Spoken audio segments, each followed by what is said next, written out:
two.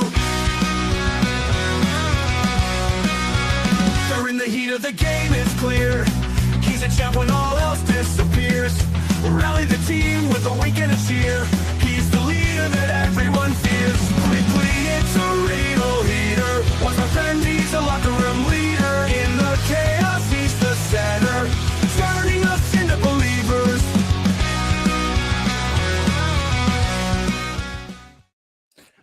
Good evening, ladies and gentlemen. It is Sunday night. It is 8 p.m. That means it is time once again for the Locker Room Breakdown, the Rasslin recap, a look back at everything that has happened in the past week in the WWE, and a look at the things to come. Tonight's episode, all filler, no killer, is just a personal reflection on what I felt happened, especially between this past Friday and what is to come tomorrow, and even leading into SummerSlam this next weekend. And just a bit of a programming note, once again, ladies and gentlemen, next Sunday, this show will be preempted by the PLE Patrol as Chris Best and company break down and give you everything you need to know during SummerSlam. Both nights 1 and 2.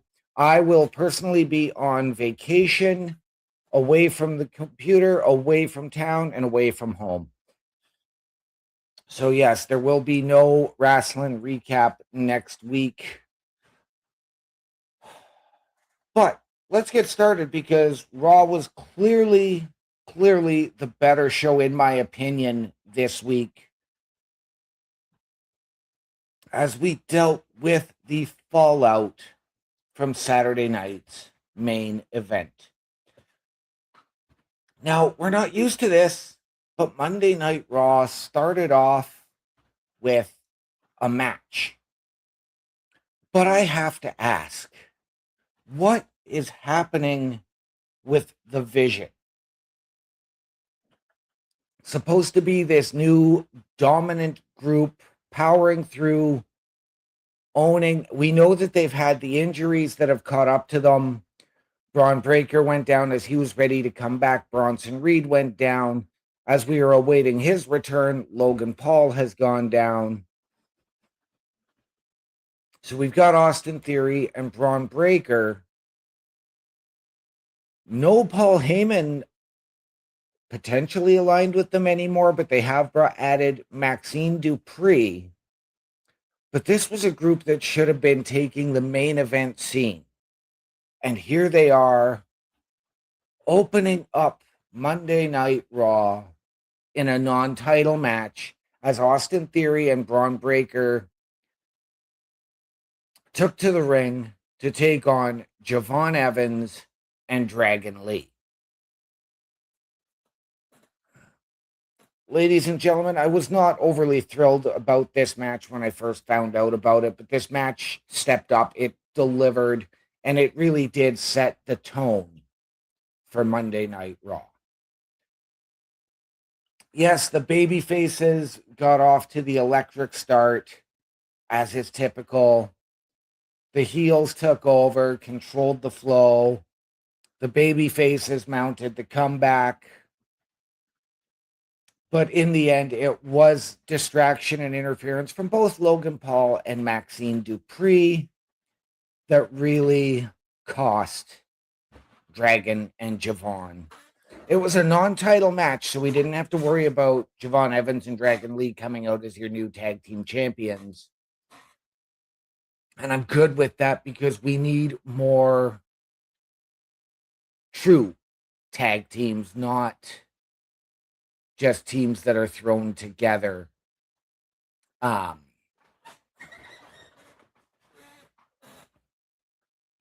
As the Vision proceeded to beat down on on Evans and Lee, post-match, it did lead to the Alpha Academy coming out to try and make the save, only for them to get beaten down, with Maxine Dupree looking on from the top rope, really sort of admiring her handiwork.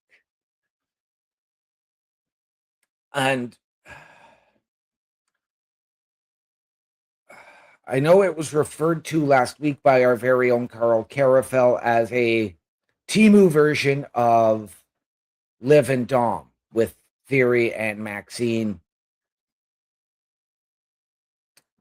But I'm liking this version of Maxine. We haven't seen her do the heel role very often. We've seen a beautiful promo from her about a year ago, and then it was just back to the same old, same old. Now we just need to get Maxine back into the ring and back competing. But I like this. This is growth. This is evolution for Maxine's character. I don't necessarily agree with the Timu version of Liv and Dom because I think that is really, really running its course. And I think it's both of those situations. You are seeing the female elevated. We saw what Liv could do. She has become obviously the most improved female wrestler, especially in the last 5 years. And she is just fantastic. And I hope we see the same for Maxine. But the vision just isn't the vision. It needs some form of direction. It does not need to be opening shows. It needs to be closing the shows, controlling the show, dictating what goes on.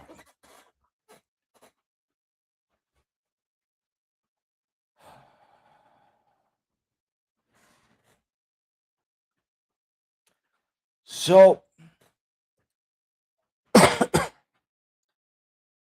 we're now going to go to Danhausen and the Judgment Day and maybe some situations that we saw a little too much of this past Monday. We saw Danhausen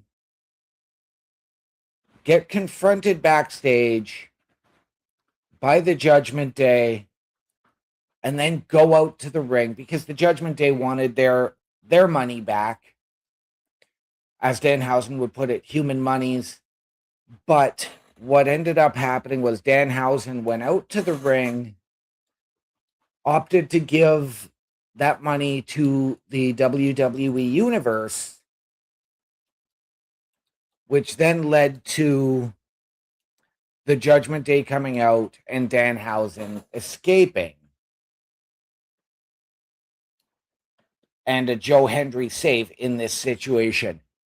Joe Hendry was involved with the Street Profits and the Vision. All of a sudden now, the Street Profits are done within the tag team title picture. No. Yes, you're trying to build sympathy for Tozawa and Otis, but now you've got Joe Hendry getting involved in something he doesn't need to be doing. Like, really, this is Joe Hendry. This was your top signing last summer, and you're blowing it with him. You're sticking him in meaningless feuds, meaningless scenarios. This is a guy that could be in contention for the Intercontinental Championship, and you've got him feuding over nothing. So after that finishes up, we go backstage again, where the Judgment Day confront Danhausen. This is 3 segments in a row of the Judgment Day and Danhausen. Like I said, it was a little bit much, a lot of overkill, especially because there was nothing at this point in the night as it pertained to SummerSlam.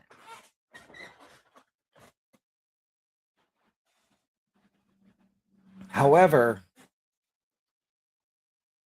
the Judgment Day were able to get the bag of money, only to find it all glued together, looking like a puzzle, which ticked off J.D. McDonough, who threw it right into the face of Obafemi.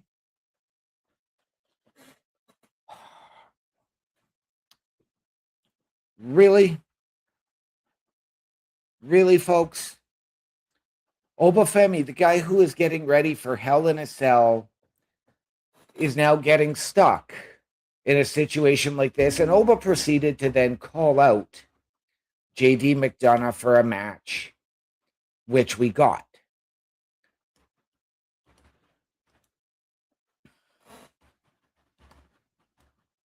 As well, it was also made official that we would get Dom Mysterio versus Joe Hendry later in the show. Why wouldn't we get that then maybe for the AAA Mega Championship? Why wouldn't we have Adam Pearce say, Dom, you're putting the belt on the line against him? Why don't we get something like that? No, we get Joe Hendry versus Dom Mysterio. Nothing on the line. And what was going to be a pointless match. I know you're trying to establish some superstars. I know you're trying to build that next wave. But ladies and gentlemen, you got to do right by your current crop of superstars. And this, for me, just really didn't sit well. But we continue on with this saga as JD McDonough and Dom Mysterio go out to the ring to face for JD to take on Obafemi one-on-one. JD was one of Oba's earliest matches when he came to the main roster. It was pointless then. It's pointless now. A guy featured in one of the biggest matches for SummerSlam, taking on a guy with nothing going on, but a guy, again, who should be in the thick of that Intercontinental Championship picture.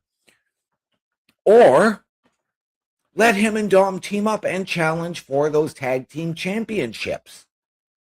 You're looking for true tag teams. There you go. It is built right in there.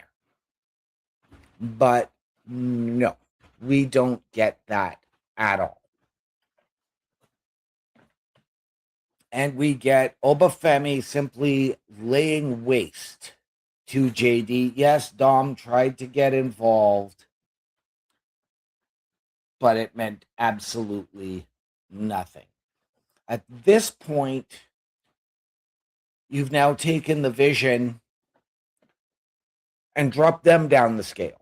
You've now taken the Judgment Day and dropped them down the scale, when these are two factions that should be leading the charge and on a potential head-to-head collision course to face each other. But again, the numbers for each group just don't play into it. This, I don't know what WWE Creative is thinking. I don't know what they're doing. They decimated the tag division earlier this year with the releases. They decimated their mid-card roster with the releases. And I know part of it has to do with SmackDown having to go back to 2 hours. And we'll get into that when we, again, do the SmackDown review and preview for next week.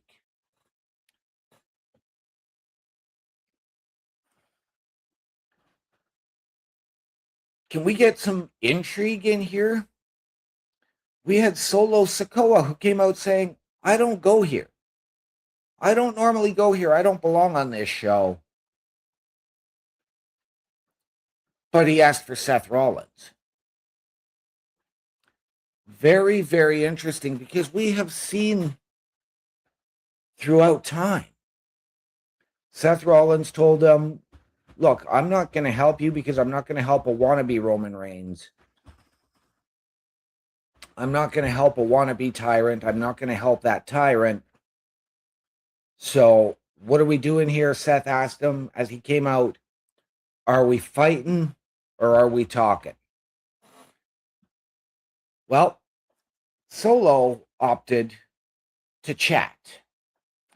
And I like this from Solo. We're seeing that new side.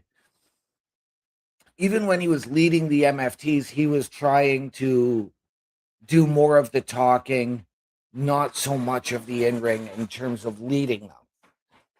Very, very reminiscent of Roman Reigns. So I got those comparisons. He, for a while, had Paul Heyman leading the MFTs after Paul Heyman had left the Bloodline. Again, very, very reminiscent. But, or no, sorry, Paul Heyman hadn't left the Bloodline, but Roman Reigns was at home or on hiatus after having lost the WWE Championship. But Solo told Seth, look, I know the playbook. I know what they're going to call. I can help you. I've got your back if you'll have me.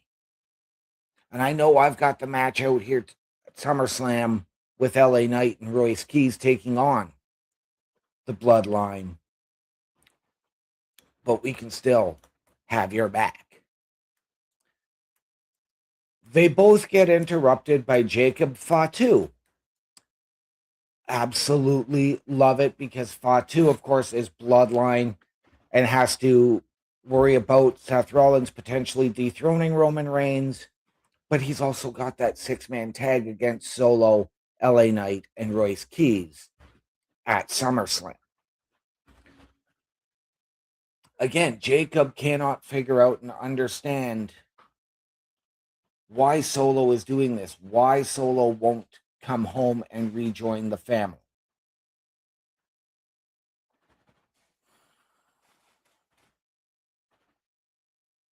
But as he came out, Solo left. Solo doing the smart thing, and again, being that tweener, being caught in the am I a heel, am I a babyface,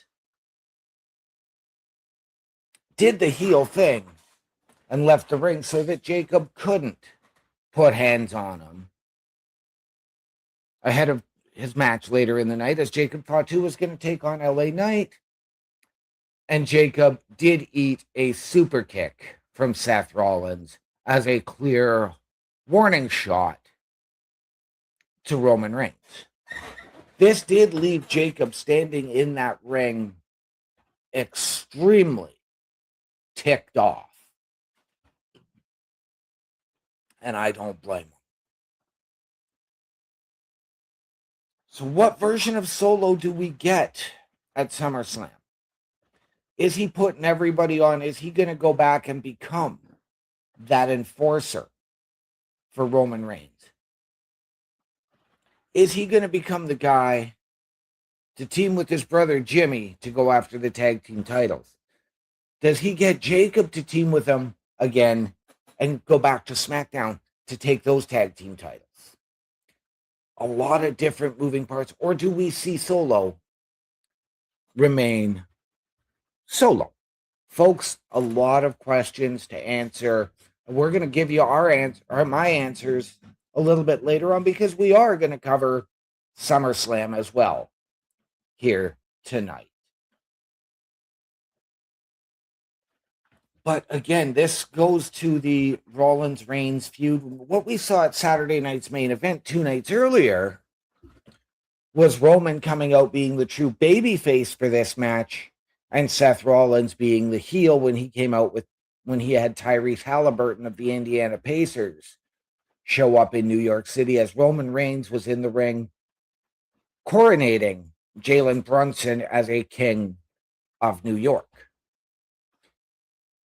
But this is a case where both men have been faces, both men have been heels, both men are anti-heroes. And in this situation, I think they're both the anti-heroes. So there is no clearly defined line on who to cheer and who to boo. So, again, is it really, really needed. I do hope that we get some finality to Rollins and Reigns at SummerSlam. And I'm not going to sit here and tell you that I want to see this match again in 2030 or 2031. I don't want to see this match in 2027. I hope that we get the finality to all of this.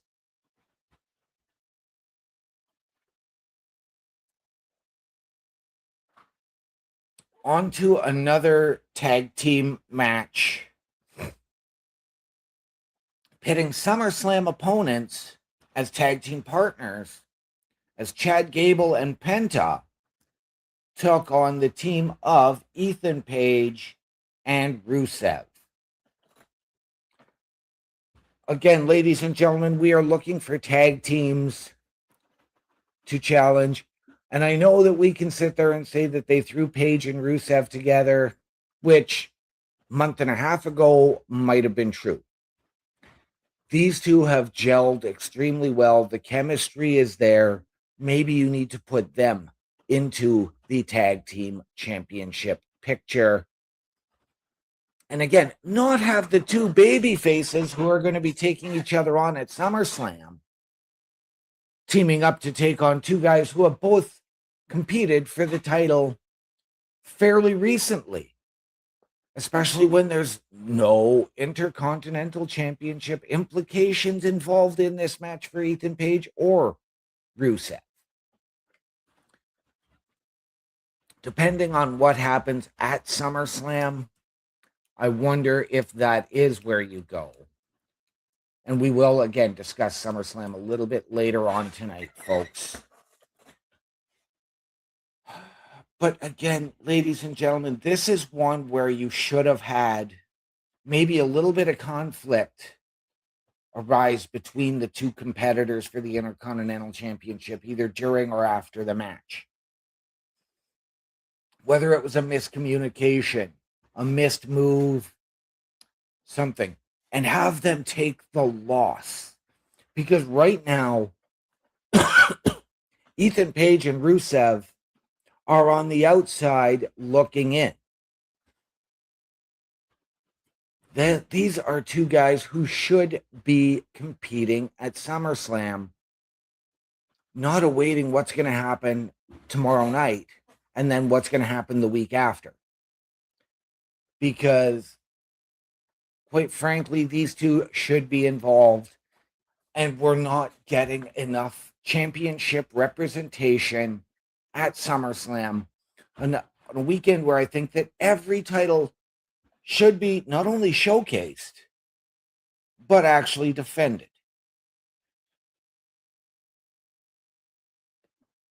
But nope.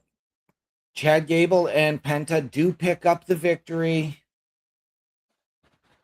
They win it clean. Chad even gets the Intercontinental Championship and hands it back to Penta, who graciously accepts it, doesn't just rip it out of his hand. We had the handshake. We got the respect. I'm all for respect in the ring. I'm all about it after a match with your opponent. With your partner, you already respect them. This is now a case of you're teaming with your opponent and a guy you're going to go and beat the snot out of in 2 weeks' time. And this is how it is. This is supposed to be a rivalry because that was how this all started. We know that Chad went on the apology tour. We know that they've made peace, and that's fine.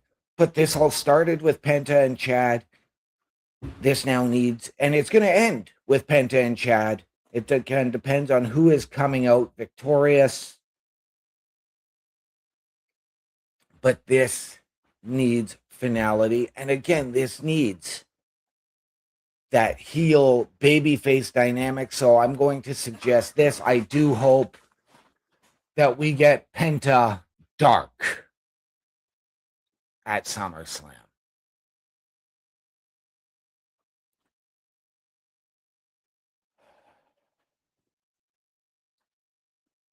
All right.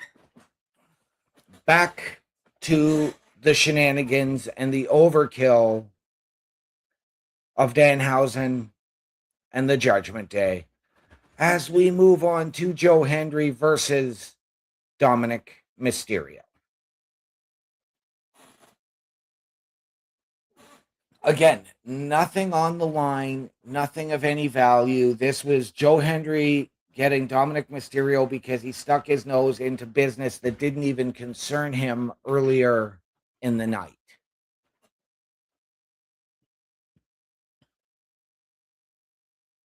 I think Joe Hendry would have been better suited for SmackDown than he is for Raw.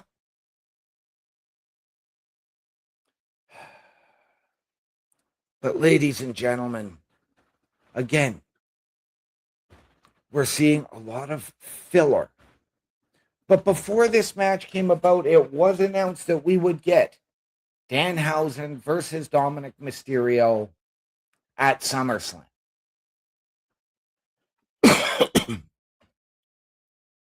This one started off a little bit differently. Dominic came out of the gate swinging, building the momentum early, taking it to Joe, who did fight back. We got the interference from Liv Morgan, who was, of course, at ringside with Daddy Dom, which led to Io Sky coming out, catching her. Neither of them got physically involved or made contact with Joe Hendry or Dominic to cause a disqualification. This was a situation that was just another rivalry and another match for SummerSlam getting involved in a match that really had no type of implication. All this served to was push Io Sky and Liv Morgan at SummerSlam. This match really was nothing to write home about. In the end, it was Joe Hendry picking up the win. But again, this would have helped if Dom had anything of value, if you would have put the AAA Mega Championship on the line. And I hope to God they do that sometime soon, folks. I know we saw it a few weeks ago, but if you want to get AAA more exposure, you can have that title defended on a regular basis, not just at AAA, but on Raw. You've got the representation with the AAA Tag Team Champions and the Latin American Champion on SmackDown in Rey Fenix and the War Raiders. But give them something. Give it some intrigue. Put some mustard on it, let's say, ladies and gentlemen. WWE Creative, it is time to poop or get off the pot.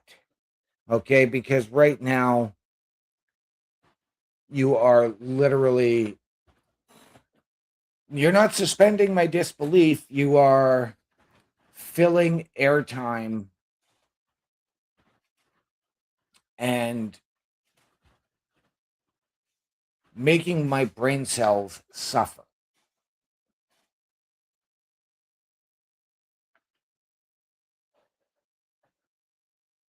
This, however, was the only true segment involving the women on Monday Night Raw. And this was, ladies and gentlemen, folks, the women's division is the hottest it has ever been. They are kicking the men's asses in the ring when it comes to setting the bar. And this was the female representation outside of a couple of interviews during the commercial breaks.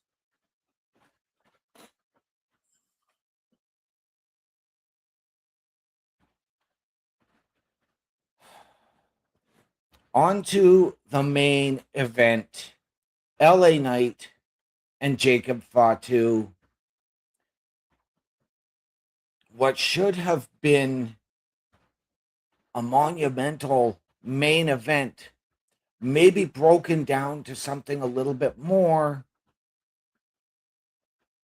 And LA Knight overshadows it by cutting a promo on Roman Reigns, on Seth Rollins, and on his own tag team partner, Solo Sikoa, for coming out here, talking to Seth Rollins and offering his assistance.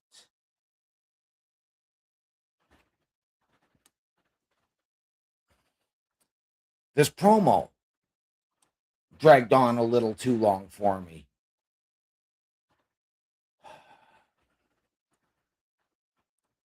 And really, I mean, you're getting two of the guys from a six-man tag for SummerSlam meeting in the ring in the main event. Great. Save the promos for a video package. And I know I've complained about those. But save that for a video package. You could have done it in a backstage interview with Knight real quick, too. And let him talk to you. Yeah. But, I mean, Jacob Fatu took control of this match early. He held control. Of course, LA Knight got his offense in, able to mount the comeback. Jimmy Uso appears at ringside.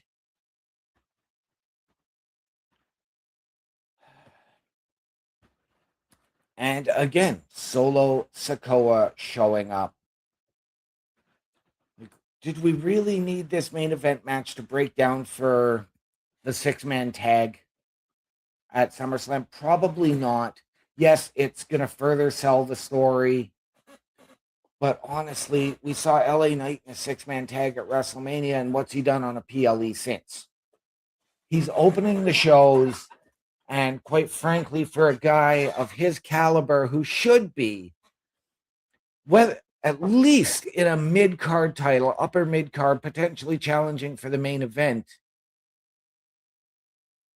he's in six-man tags at two of the biggest PLEs of the year.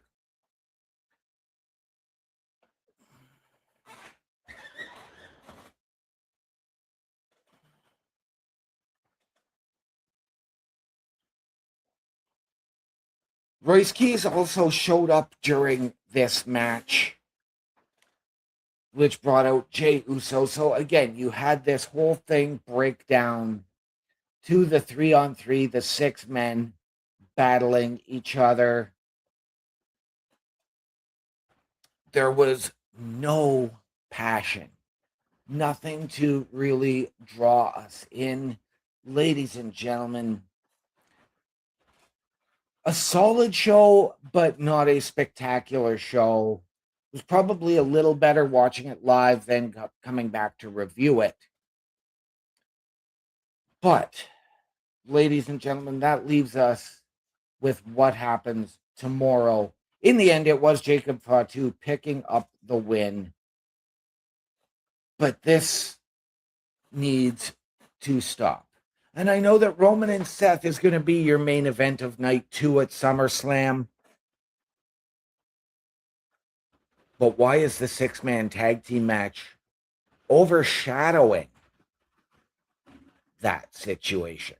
Ladies and gentlemen, we are going to come right back here in just a moment to preview what happens here tomorrow. So, ladies and gentlemen, please take a look, because we could use some help here at Turnbuckle Studios. A Turnbuckle affiliation program is looking for more people. If you have passion level for pro wrestling, sports, video games, or something else, then Turnbuckle Studios is the place to be. If you have ever wanted to pursue content creation and want to join our team, then we would love to have you. Check out turnbucklestudios.org or contact us by email today, because your future is now, and we want you to tap in.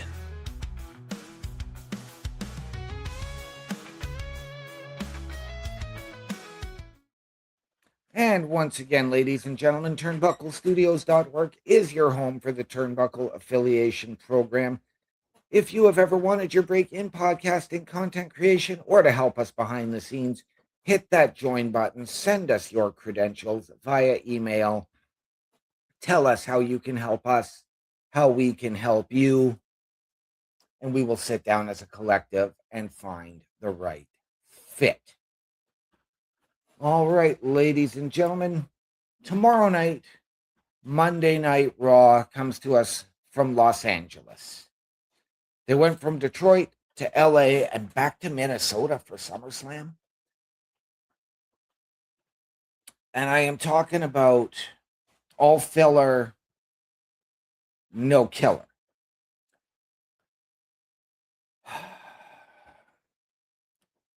We've got a non-title tag team match yet again between the Vision against Otis and Tozawa, the Alpha Academy. Again, you don't have the Vision on SummerSlam. Why are you not defending the tag team titles against this sympathetic tag team of Otis and Tozawa, who literally just saw Maxine walk away after sticking it to the Street Profits instead of them, and then stabbing them in the back a week later? This should be for the titles, and I hope, I'm going to say this, ladies and gentlemen, I hope that Tozawa and Otis pull off the victory to get the tag team title match, though I don't believe it will be added to SummerSlam. I believe it will come the Monday following SummerSlam. Ladies and gentlemen, again, what has happened to the Vision? Yes, you're building up what was a comedy tag team in Otis and Tozawa to where they are now, and I hope to God they get the victory so that you can really put them over instead of just having them in these backstage comedic segments that they were involved in, and give them an actual shot. You got to give Breaker and Theory some true competition. Otherwise, those tag team championships will fade away and be classified as obsolete. Yes, ladies and gentlemen, I'm going to use a Hardy Boys reference compare the tag team champions right now. The Vision as a group is really obsolete. And I'm going to suggest this. Maybe this is the time. Since you don't have the Vision on SummerSlam, maybe this is the situation where you bring back Bronson Reed to have him cost Otis and Tozawa the tag team titles. Maybe you have him come in and absolutely crush Otis. Or have him crush Tozawa, which leaves Otis open to really go on that good, solid singles run instead of being left to his own devices in catering.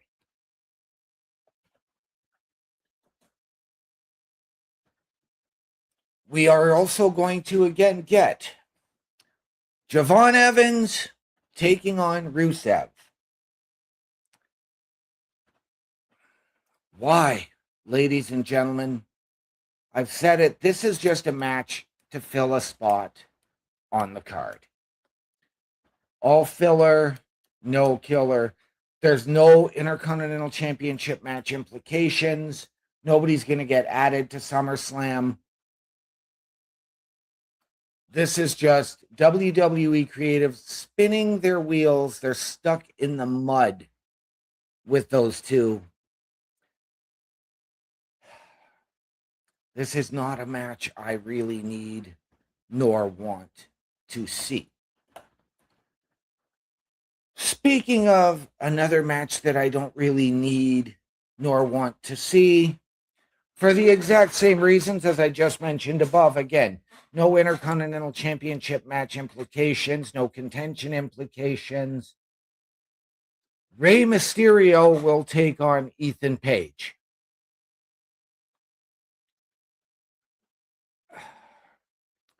All filler, no killer. You're looking to fill a spot on the card. Yes, it's going to be an entertaining match, but it's just not needed. Rey, I know he's an active competitor on Raw, but right now I think his focus needs to be on being the GM in AAA. And given what happened on Saturday night there, I hope that we get some type of effect tomorrow on Raw. Do I believe we're going to get it? No, This is, again, a filler position, nothing to do. Now, the big match of the night, the Women's Intercontinental Championship. Sol Ruca will once again defend against Raquel Rodriguez. This is a situation where I don't need or want to see the Judgment Day get involved. We saw last week during a commercial break former Women's Intercontinental Championship champion Lyra Valkyria come out and interrupt an interview with Raquel, saying, it doesn't matter if it's you or Sol, I'm coming to take that title back after I'm done. Do I believe we're going to get Lyra Valkyria interference? No, but I would much rather see that Women's Intercontinental Championship being defended at SummerSlam, especially when you hotshotted somebody like Sol Ruca into that position, and now you haven't done anything with her on a PLE. And again, another title not being showcased at SummerSlam. But does Raquel have Liv? Does Raquel have Roxanne? Because I think in this situation, she can't. If she wants that Intercontinental Championship, she cannot have them get involved, because that will lead to Io Sky coming out to cost and send a message to the Judgment Day. Does this become a position, again, where you could potentially see the return of Stephanie Vaquer? Possibly. I don't believe so. And I think for Lyra Valkyria, as much, and I want to see Raquel win the Intercontinental Championship, I think Lyra would have been better served going to SmackDown and taking a spot in that ladder match, stealing that position somehow, and you put the belt on her. But we'll cover that. But I am going to take Raquel Rodriguez one more time to win the Women's Intercontinental Championship. But again, she needs absolute cooperation. She cannot have Liv and Roxanne get involved on her behalf. Even if she has to handcuff them to each other in the locker room to prevent that interference. This needs to be Raquel's time. And then, yes, you can go to that Raquel versus Raquel versus Lyra and others in a multi-woman match. You could add it at SummerSlam, but I think it's a little bit too late for that now. Hell in a Cell at SummerSlam between Brock Lesnar and Obafemi is a week away.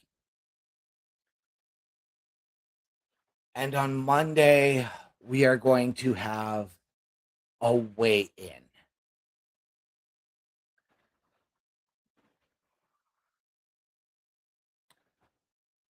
Folks, we know that these are two super heavyweights.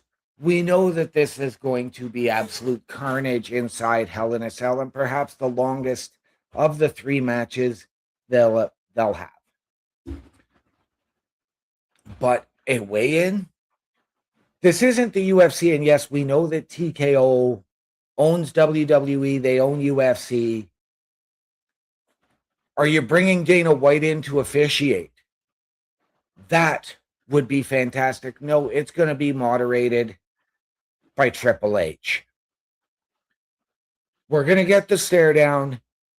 I would not be surprised if this leads to the physicality and the brutality as we saw when they were trying to do the contract signing for WrestleMania. Again, this is not something that is needed. If you're going to have the weigh-in, that's fine. But again, do it like you did with WrestleMania. Have one in the back, do the weigh-in, get the weights put out there.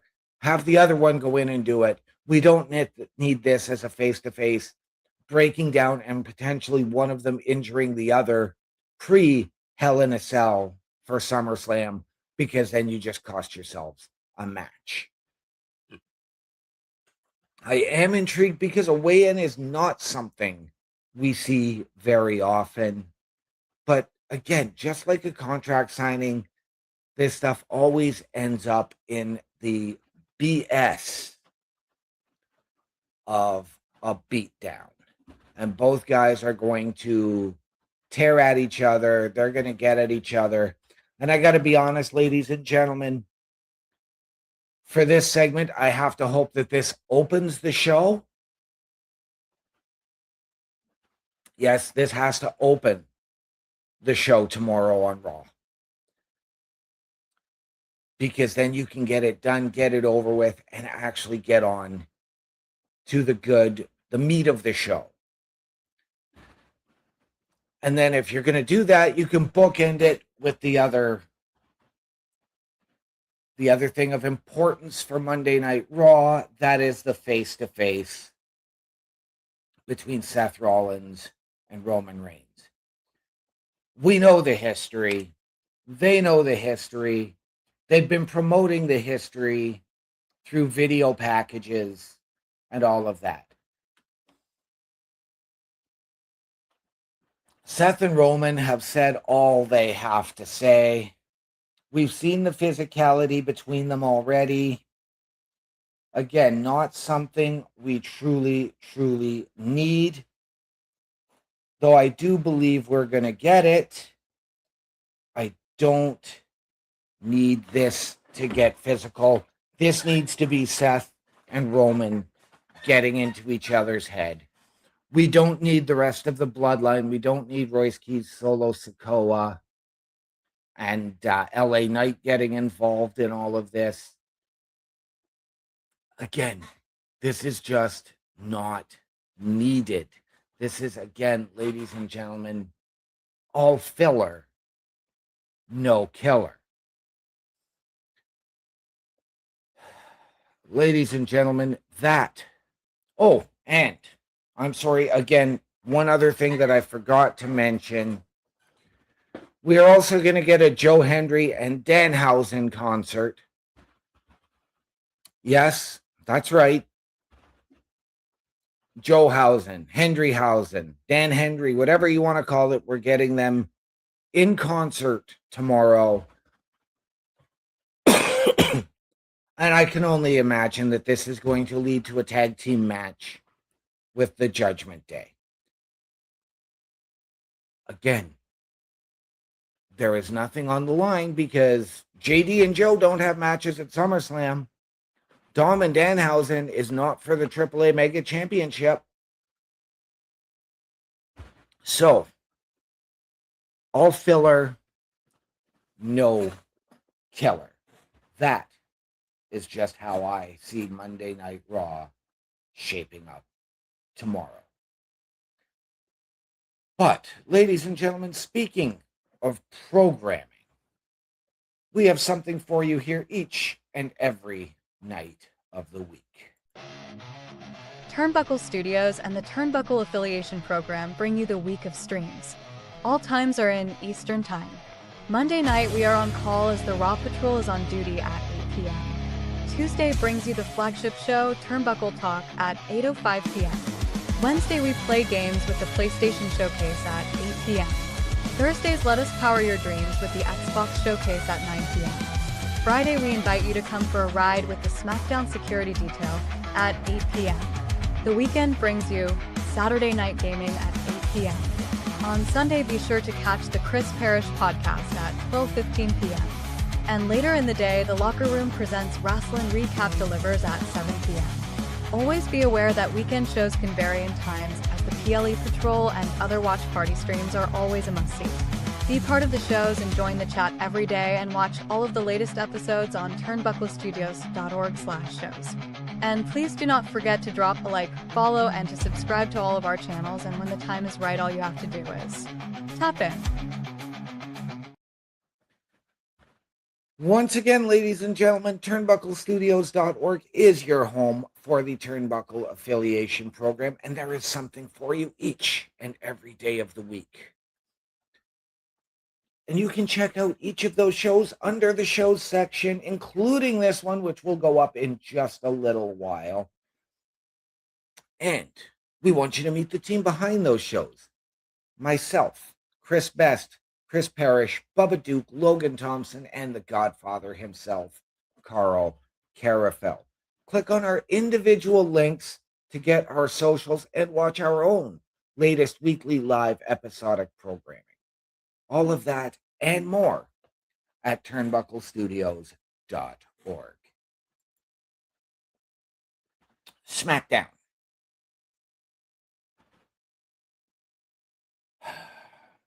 Again, ladies and gentlemen, nothing of true substance.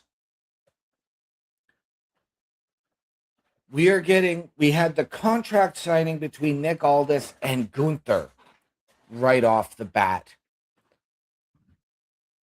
Nick Aldis relinquishing his position and all responsibilities as general manager to make this match official. We had seen this match get made earlier in the week, or the previous weekend, at the SummerSlam kickoff party.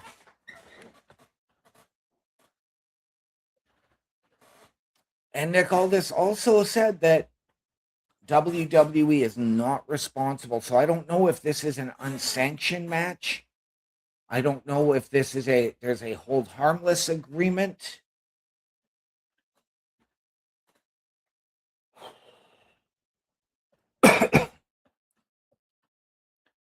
I didn't actually see this segment on SmackDown because I just finished work as SmackDown kicked off.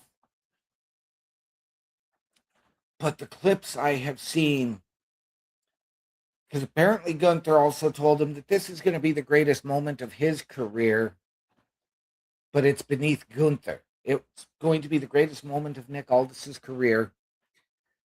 And yet, WWE has done nothing to showcase Nick Aldis and what he has done in the ring. The fact that he is a former NWA World's Champion and carried the 10 pounds of gold.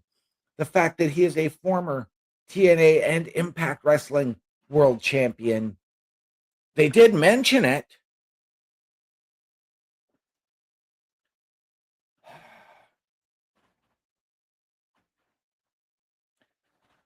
But what I saw, and all I am getting out of this situation between Gunther and Nick Aldis, don't cross the boss. Austin McMahon, anyone? Really? That's where we're going. 26 years later, and we're still stuck on don't cross the boss and the Austin McMahon situation. That is what I am getting out of all of this.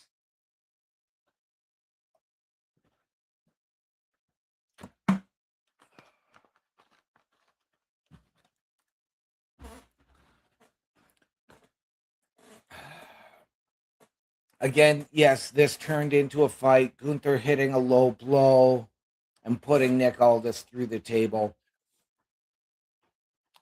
Will Nick Aldis go back to being a GM post SummerSlam? Does he move over to Raw as the GM? Or do we get Nick Aldis, whether it's Magnus, whether it's the National Treasure, getting back in the ring and actually becoming a competitor, which I would love to see. So, again, I think that Nick Aldis needs this win at SummerSlam to give him the opportunity to compete in the WWE.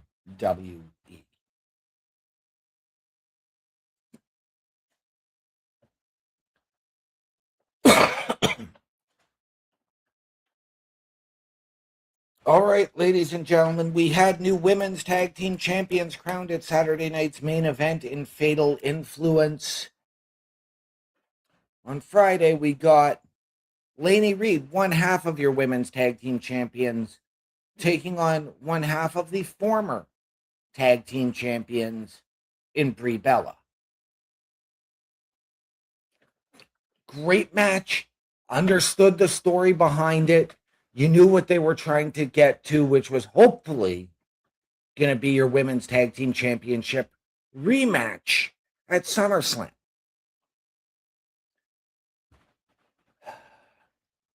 Due to chaos and distractions on the outside,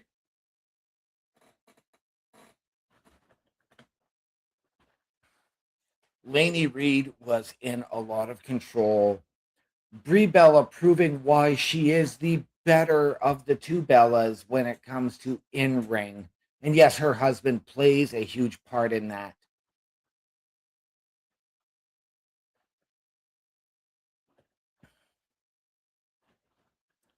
But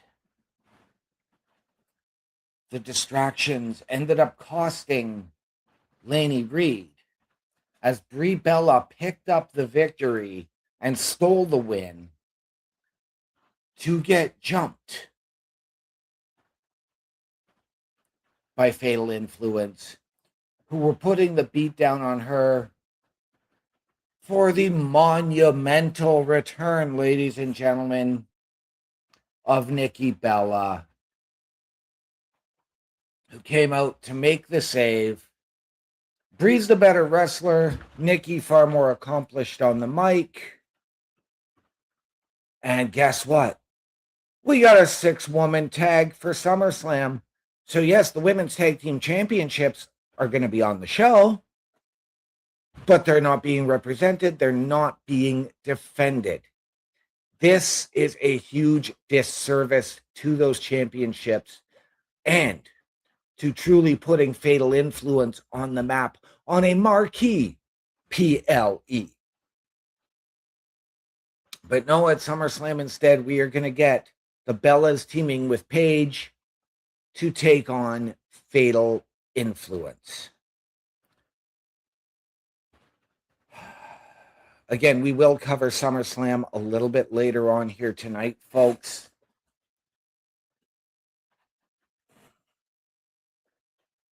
And then we go backstage and we get an impromptu promo from Sami Zayn, who was being interrupted, but then interrupts Adam Pearce, who tells him, you're going to face the winner of a fatal 4-way later tonight at SummerSlam to determine the number one contender. Because you're right, Cody, all he had to do was just say when. CM Punk gets handed a title shot because we're in Chicago, and the title opportunity fell from the sky. So now Sami Zayn has to go back out and earn another opportunity when he should have that automatic rematch and should have just been put into the title picture. We're going to come to that again a little bit later on, but that fatal 4-way match was made Trick Williams, Damian Priest, Finn Balor, and Royce Keys. Great match, but it was really no point because you knew Royce Keys was going to had the 6-man tag. Damian Priest needs to get back to that title picture. Finn Balor just recently had 2 shots. And Trick Williams, your U.S. champion. So none of them made any sense to actually win this match.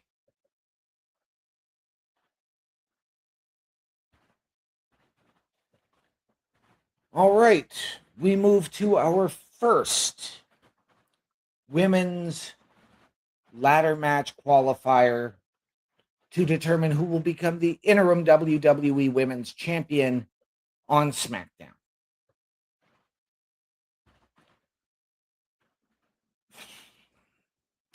Again, ladies and gentlemen, I am not a big fan of this interim champion. I don't like it.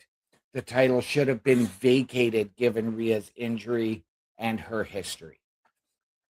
You can still give Rhea the title match when she comes back, but no, now we're going to crown an interim champion and then whoever wins will face Rhea when she is ready. BS. BS. This isn't UFC, ladies and gentlemen. This isn't AEW, and they've gotten away from doing that. So yes, ladies and gentlemen, I think this is pure BS. This does not need to be happening. But Chelsea Green and Kiana James, they met to determine who would get in and join Jade Cargill and Tiffany Stratton in that match. Okay, interesting combination. Two women who both deserved the opportunity. Personally, I would have preferred Kiana James, but it was Chelsea Green picking up the victory in what was an entertaining match. Not as good as some as previous Kiana James outings.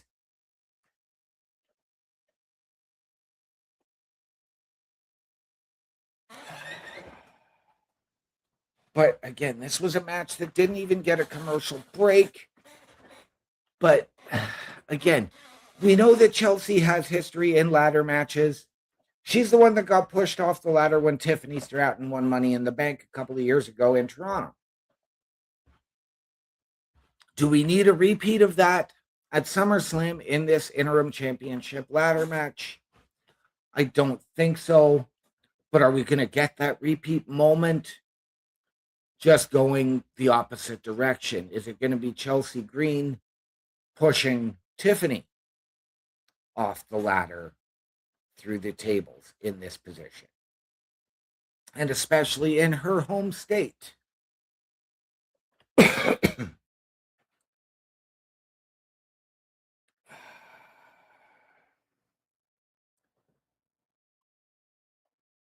We did go backstage as we saw Tiffany Stratton being interviewed, and she was interrupted by Blake Monroe, who made it clear she was targeting Tiffany and the Women's United States Championship. Again, either poop or get off the pot, WWE. Do something with Blake Monroe. Not just these backstage segments.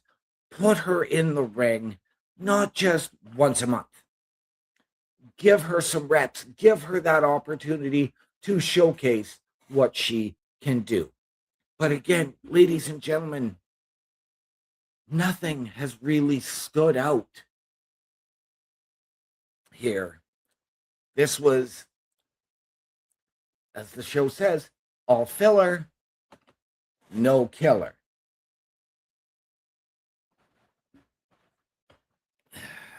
Then we get a face-to-face between CM Punk and Cody Rhodes, who have said everything, done everything. And again, you don't have a heel going into your WWE Undisputed Championship match. You've got Punk as the clear-cut babyface. Cody right now can maybe be looked as the tweener in this situation, given the circumstances.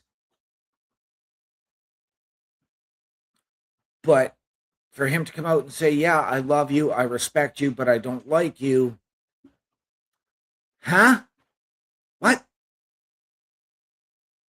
CM Punk saying, you know, I kept to my word. I told you I would come out here and I would stab you in the front instead of sticking it to you in the back.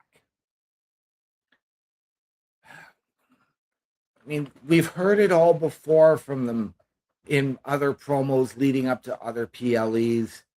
Why do we need to rehash the same promo between the same two guys?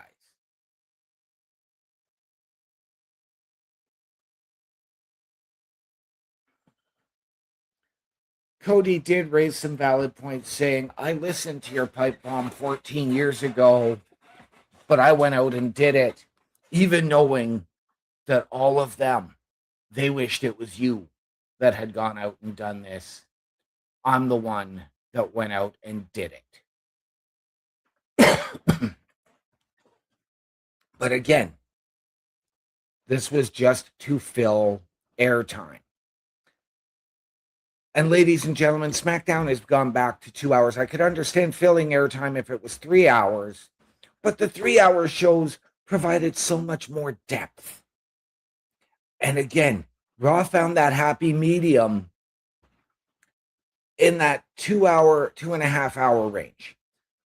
I know that USA Network really dictates Raw's schedule or SmackDown's schedule. And those of us watching it on Netflix have to handle that. But you need SmackDown in that 2.5 hour range and give us something to build on. We go to our second women's ladder match qualifier.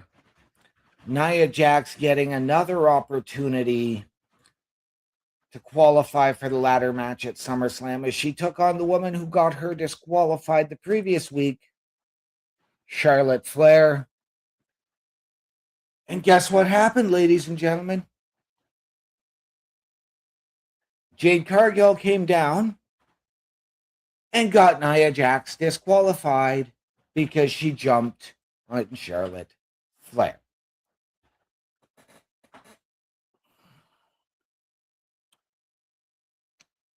Why? You now have two women who should be having a one-on-one match at SummerSlam in Jade Cargill and Charlotte Flair, stuck in a ladder match that neither of them have the opportunity to win because they're going to take each other out. But I digress, folks. We will cover that after we preview SmackDown here in just a little while.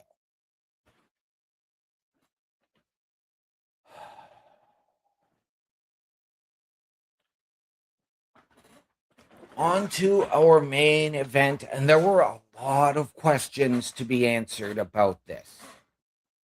Because Damian Priest, one half of your World Tag Team Champions, has been dealing with the War Raiders coming, saying, we want to take you on title for title. He's also had a history with Royce Keys of not trusting him, despite the fact that they come from similar backgrounds. Not the same background, not the same place. Finn Balor, who he's been a tag team champion with, who he's been allies with, and who he's fought. And Trick Williams, your U.S. champion. Ladies and gentlemen,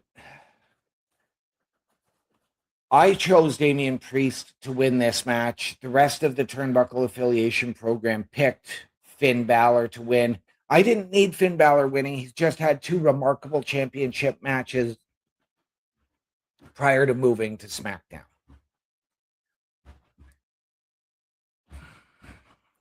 And yes, he had stuff going on with the MFTs, and I wouldn't be surprised if that isn't over. I wouldn't be surprised if they don't cost him the title.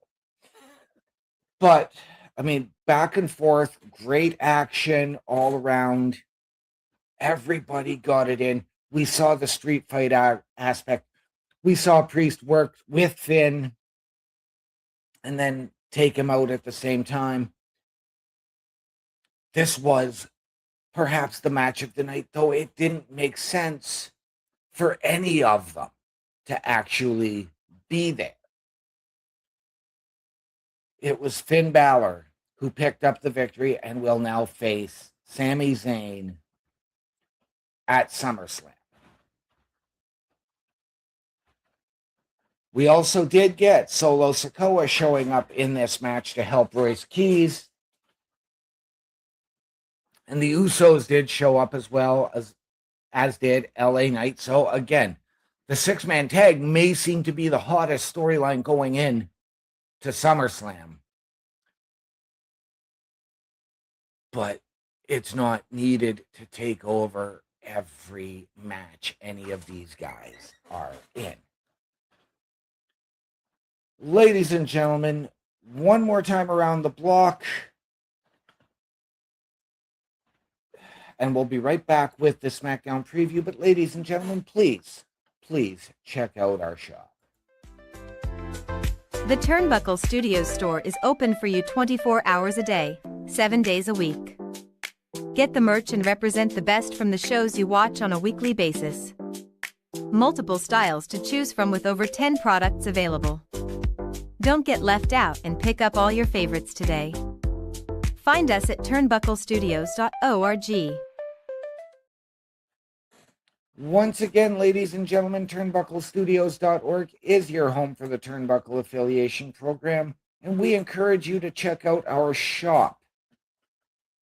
It is powered by redbubble.com, so it is 100% safe and secure. Support your favorite shows and your favorite podcasters.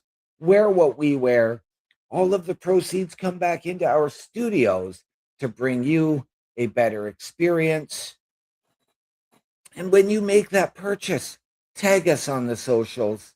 Tell us what you bought. Show us what you bought. Send us a photo.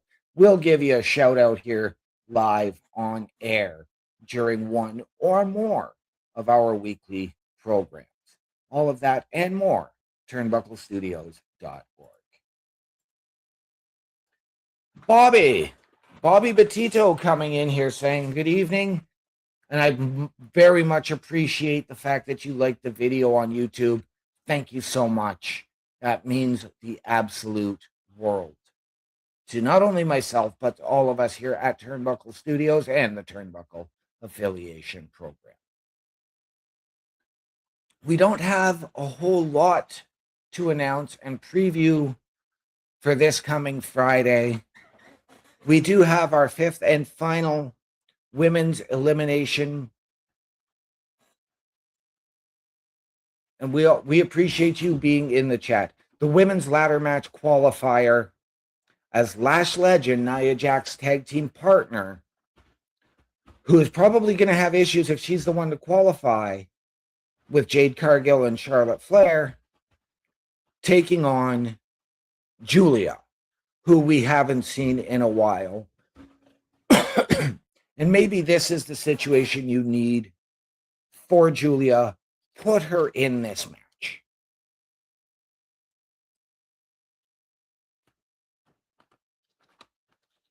And I suggest putting her in this match because you can have Nia and Lash team up, run over Jade and Charlotte individually, run over B-Fab and Michin, and get themselves back into that women's tag team championship picture as well.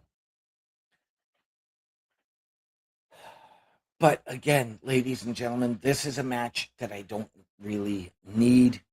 And I hope they give this match some time and allow both of these women, because we haven't seen either in quite a while on TV. So give this match some time.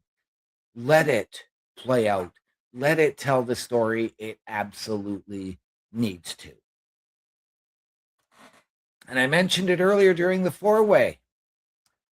We've got the War Raiders taking on Damian Priest and R-Truth, the WWE Tag Team Championships and the AAA Tag Team Championships, title for title. We know that Damian Priest recently made his debut in AAA. And I have to wonder if that is going to play a factor in all of this. Bobby coming in saying Julia should be in the ladder match. He wishes Jordan Grace or Ivy Nile were there too. 100% with you. 100% with you, Bobby. But I think this is the situation that Julia truly, truly needs. Do we have the War Raiders, who are an established tag team? And I like this because they are an established tag team, come in and dethrone Priest and R-Truth, become your new tag team champions. Then you can have Truth focus on stuff with a guy like Royce Keys that he's been dealing with. Focus on potentially a mid-card championship run, and you can get Damian Priest back to becoming the ass kicker that he truly is. We need him to become the Punisher again. And maybe, just maybe, it is time for that Damian Priest heel turn to lay out truth, get himself back, and refocus, re-envision himself into a power position of dominance. That is what I need from Damian Priest. But that is all they gave us for SmackDown. So, ladies and gentlemen, one more time around the block, and I'm going to come right back to preview SummerSlam. So I'm going to have you take a look at a couple of different ads here right now. A Turnbuckle affiliation program is looking for more people. If you have passion level for pro wrestling, sports, videos, games, or something else, then Turnbuckle Studios is the place to be. If you have ever wanted to pursue content creation and want to join our team, then we would love to have you. Check out turnbucklestudios.org or contact us by email today because your future is now, and we want you to tap in.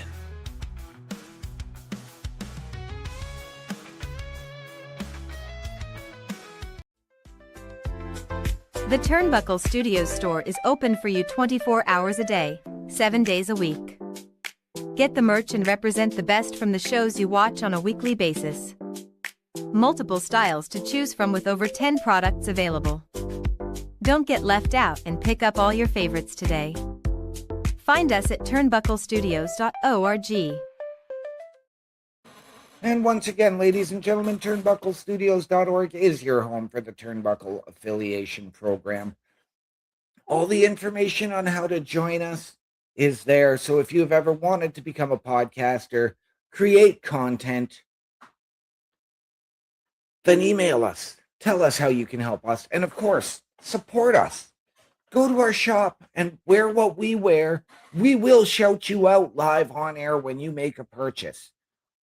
And we will improve our studios to make things better for you to watch us. All of that and more, turnbucklestudios.org. All right, ladies and gentlemen, we have 12 matches for SummerSlam. 4 of which I believe are truly PLE worthy. I'm going to break down 6 of them. We're going to run another ad, and then I'm going to break down the other 6. And I'm going to start with the first of the 4 matches that I believe is truly PLE worthy. Gunther and Nick Aldis. This is a situation where Nick Aldis really needs the victory. We need to get Gunther away from the career killer moniker. And we need to see what Nick Aldis can do, see if he has lost a step in the ring. But we need to know what Nick Aldis we're getting. Are we getting the National Treasure? Are we getting Magnus? We know, based on what happened on Friday, that WWE is not responsible for what happens. We don't know if this is unsanctioned or if there's a hold harmless agreement. But we need Nick Aldis to win. So I am going to take Nick Aldis to win that match. All right, I'm going to move on to the six-man tag match. The Bloodline versus LA Knight, Royce Keys, and Solo Sikoa. The Bloodline have the cohesion. They have that family aspect. They know what everybody is thinking. The wild card in all of this, and I'm going to actually go 2 wild cards because Jimmy Uso has been trying to be that bridge between the Bloodline and the main roster. He was the guy that was willing to go out and talk to LA Knight.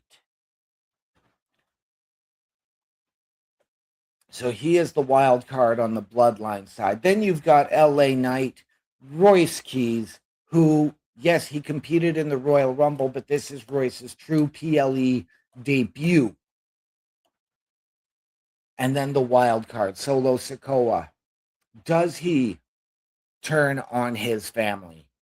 Or does he turn on Royce in LA to rejoin the family? Or does Solo do what he needs to do and remain solo?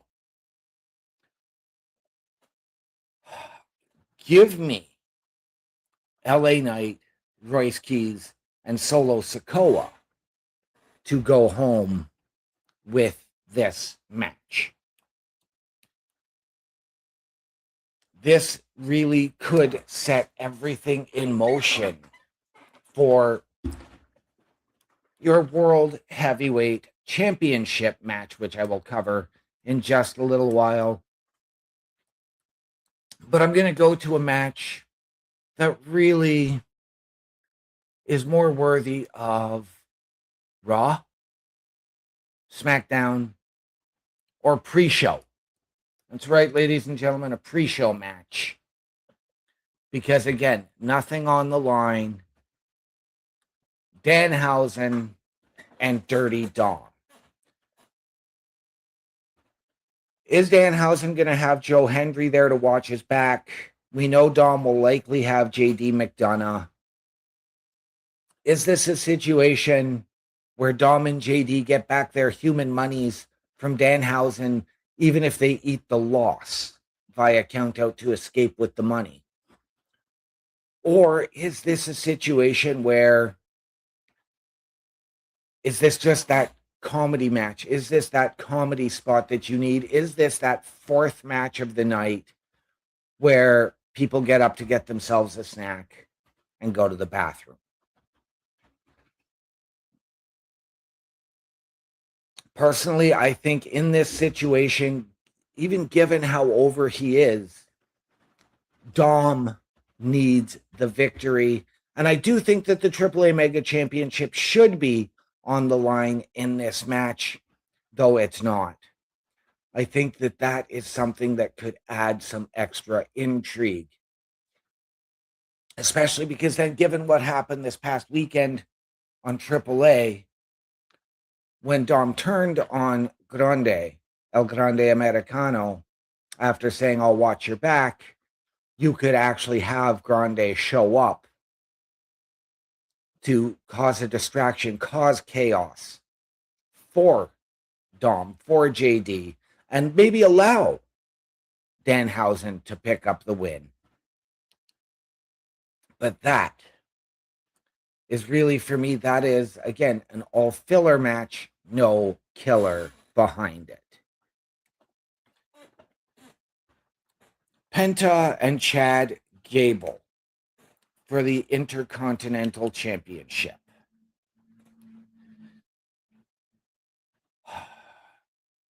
Again, babyface versus babyface, and there is way too much of that. This started the rivalry. Now it's coming full circle with both men as babyfaces. Chad Gable has done his apology tour, his redemption tour for Mexico and for Lucha Libre. But again, you need that definitive babyface, definitive heel in this match. And I think going into this, because you are in the state of Minnesota, Chad Gable's home state, you need him to come out and claim his first ever singles title. And I think that maybe this is now when we need to see the true Penta, and we get Penta Dark coming out of this with that heel turn. So, ladies and gentlemen, give me Chad Gable to come away as your new Intercontinental Champion.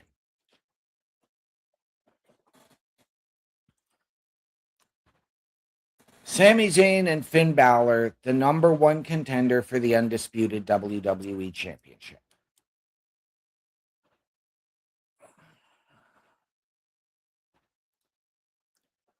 Have I said all filler? No killer. Sami Zayn is owed a rematch. Sami Zayn should be involved. Not having to wait for Cody and Punk, because Punk, an opportunity fell out of the sky. Because Cody said when.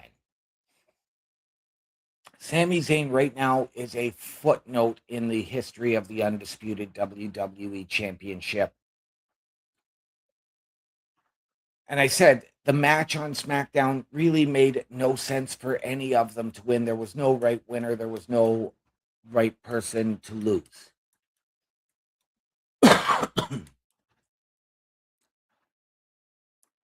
This match should not be happening. This match is going to be a silent sleeper. So don't sleep on this match. I think it's going to be fantastic, ladies and gentlemen, but it's just not needed. Bobby coming in saying he hopes LA Knight is done with the bloodline soon. Bobby, I am 100% with you there. This needs to end. Because this started with LA Knight teaming with the Usos at WrestleMania. Now all of a sudden he's going against them. And yes, Bobby, Chad Gable should be your Intercontinental Champion. I am 100% with you. And ladies and gentlemen, I'm going to go to the 6-woman tag team match. Fatal Influence versus the Bellas and Paige. I know there are people here at Turnbuckle Studios and within the program that believe that this is the time when the Bellas turn on Paige. I don't see it. Because it takes them away from that championship picture. I think you could go to the Bellas challenging for the tag team championships. Paige can then put her focus on JC Jane, on Blake Monroe, on Tiffany Stratton, and that women's U.S. championship. And I love the idea of that.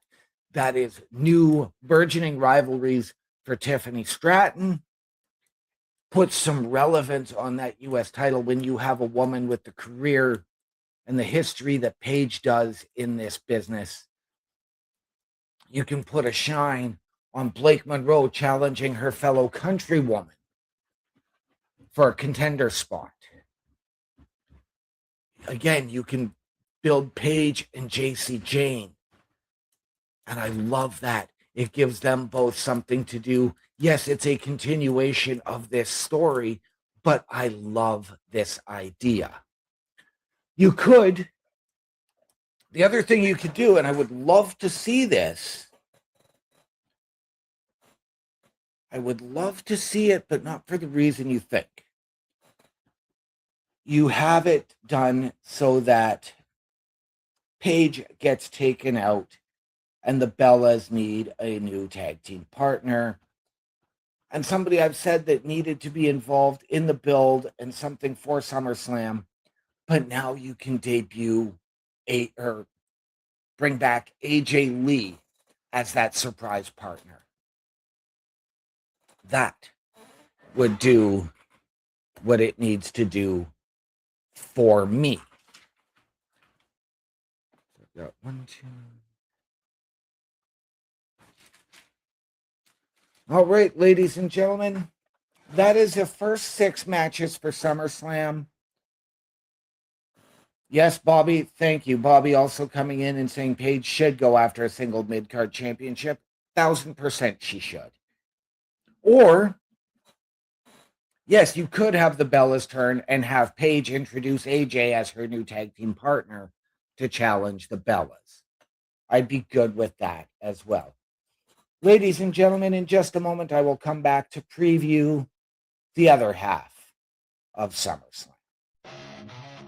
Turnbuckle Studios and the Turnbuckle Affiliation Program bring you the week of streams. All times are in Eastern Time. Monday night, we are on call as the Raw Patrol is on duty at 8 p.m. Tuesday brings you the flagship show, Turnbuckle Talk, at 8:05 p.m. Wednesday, we play games with the PlayStation Showcase at 8 p.m. Thursdays, let us power your dreams with the Xbox Showcase at 9 p.m. Friday, we invite you to come for a ride with the SmackDown Security Detail at 8 p.m. The weekend brings you Saturday Night Gaming at 8 p.m. On Sunday, be sure to catch the Chris Parrish podcast at 12:15 p.m. And later in the day, the Locker Room presents Rasslin Recap delivers at 7 p.m. Always be aware that weekend shows can vary in times, as the PLE Patrol and other watch party streams are always a must-see. Be part of the shows and join the chat every day and watch all of the latest episodes on turnbucklestudios.org/shows. And please do not forget to drop a like, follow, and to subscribe to all of our channels, and when the time is right, all you have to do is tap in. Once again, ladies and gentlemen, turnbucklestudios.org, your home for the Turnbuckle Affiliation Program, and there is something for you each and every night of the week. Check them out under the shows section, or meet the team behind the shows, myself, Chris Best, Chris Parrish, Bubba Duke, Logan Thompson, and Carl Carafell. Click on our individual links to get our socials and watch our latest weekly live episodic programming. All of that and more at turnbucklestudios.org. Again, ladies and gentlemen, on a programming note, next Sunday, this show will not be available, but you can join Chris Best and the crazy cast of characters for the PLE Patrol as they give you their live reaction and analysis to all of the goings-on at SummerSlam, both nights 1 and 2 on Saturday and Sunday. I will be on holidays personally. So enjoy SummerSlam, enjoy the PLE Patrol, and ladies and gentlemen, let's continue on with the other show, the other night.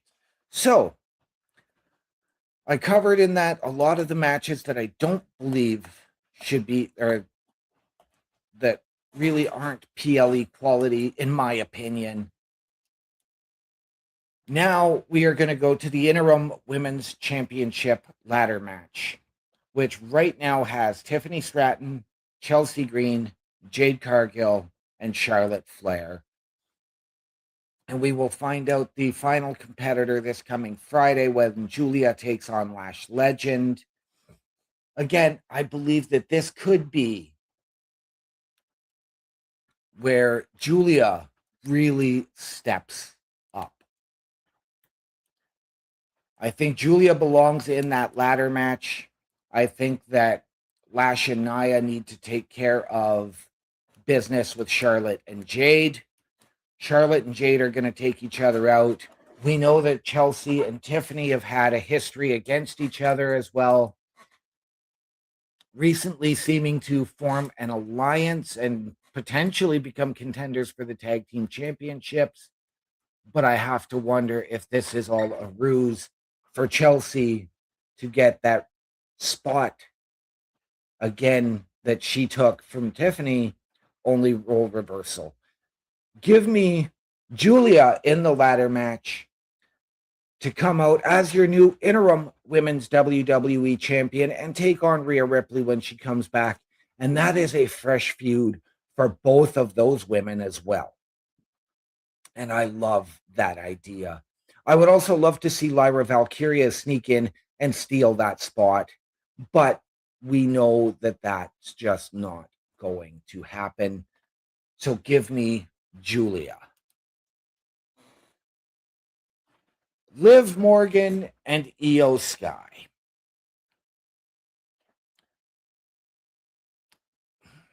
Again, this is not a match that I really need or want to see. This is, again, the Judgment Day rivalries dragging on too long. Same rivalry, new story. Or new rivalry, same story. Same difference. Ladies and gentlemen, I need Liv Morgan to retain. This is her first championship defense since she regained the title at SummerSlam. but I do believe that it will be Io Sky. Does Stephanie Vaquer return to cause the distraction and cost Liv?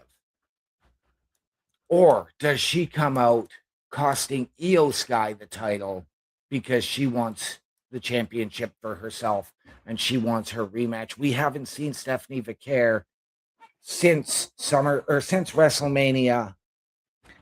And so, ladies and gentlemen, give me Liv Morgan to retain via shenanigans. I do think that Raquel and Roxanne are going to get involved in this match, which will lead to Stephanie Vaquer's return. But give me Liv Morgan. On to a match I learned about earlier today, and I've seen two different iterations. So what I know of is for the U.S. Championship, we are going to see Trick Williams versus the newly returned Baron Corbin. Baron Corbin is that clearly defined heel in this situation, while Trick Williams is stuck in between trying to figure out who he is on SmackDown, where he fits in. We know that he's got his history with Carmelo Hayes, who I've also seen listed as being in this match, and who knows, he could be added this coming week.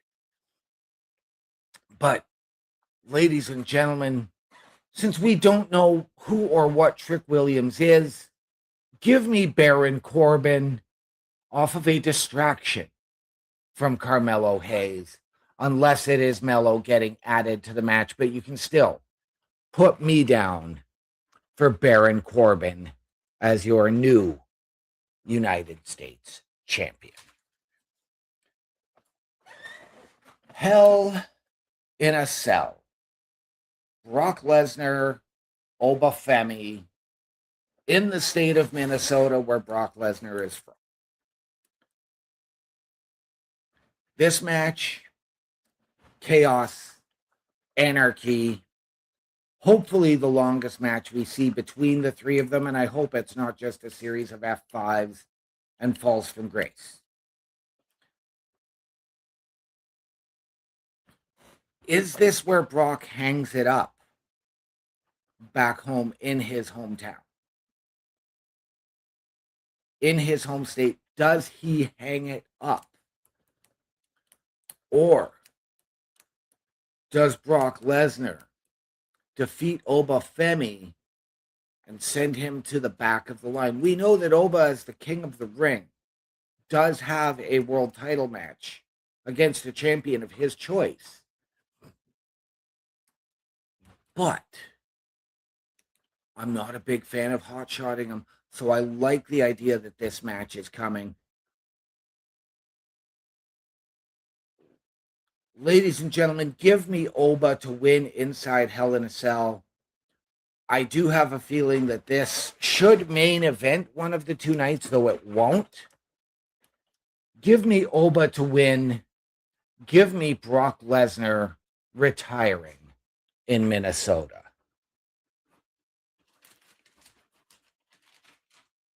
All right, ladies and gentlemen, we are down to the two main events. So the main event of night one for the undisputed WWE Championship, Cody Rhodes and CM Punk. Who do you got? Bobby, who do you got? Cody or Punk? Personally, Cody had to just say when Punk's title opportunity fell from the sky. Nick Aldis made the match for CM Punk when he was on administrative leave from the position of GM and did it on a show that he's not even a part of. So give me CM Punk to retain, but give me heel Cody Rhodes coming out of this. Yes, I do believe that Cody is going to turn.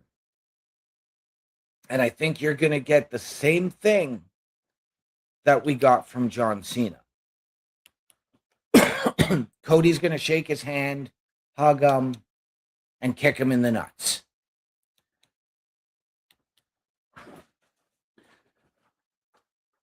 Or is this the time where, and again, maybe this is the position where you need, and I don't really want to go to this guy, but maybe this is where you need The Rock to come out and Cody say, I'll be your champ, Rock. And Rock gives him the title. But no, give me CM Punk to retain as your undisputed WWE champion. It is time for a new crop of champions to come up. And whether that's a Finn Balor getting another opportunity, whether it's Sami Zayn, whether it's an up-and-comer, it is time for that new, it's time for the changing of the guard, so to speak. So give me CM Punk to retain. And ladies and gentlemen, your main event for night 2, the match that has everything behind it. The history, the bond, the psychology, the mind games, the physicality. Roman Reigns versus Seth freaking Rollins. I have to factor in the bloodline, that 6-man tag, whether that's going night 1 or night 2. How does that play in? How does Solo play into all of this? Or does Seth Rollins have a new vision? Ladies and gentlemen, I am going to state something very, very interesting here. Give me Roman Reigns to retain and get that victory over Seth, but he will not do it clean. He will not do it with the bloodline. He will not have the Usos or Jacob Fatu, but he will have his wise man. That's right, ladies and gentlemen. Give me Paul Heyman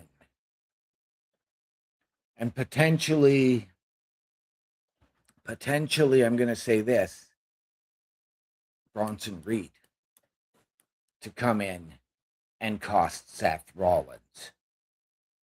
Give me Roman Reigns to retain and strengthen the bloodline with Bronson Reed and Paul Heyman. Ladies and gentlemen, that is our coverage of the locker room. That is our Rasslin recap for this week. I am OMD. It has been an absolute pleasure, and I want to thank you all for joining me. And as always, ladies and gentlemen, I remind you, the world is better with you in it. From myself and all of us here at Turnbuckle Studios and the LRB, to those of you out there, wherever you are, good night, good luck. I'm out.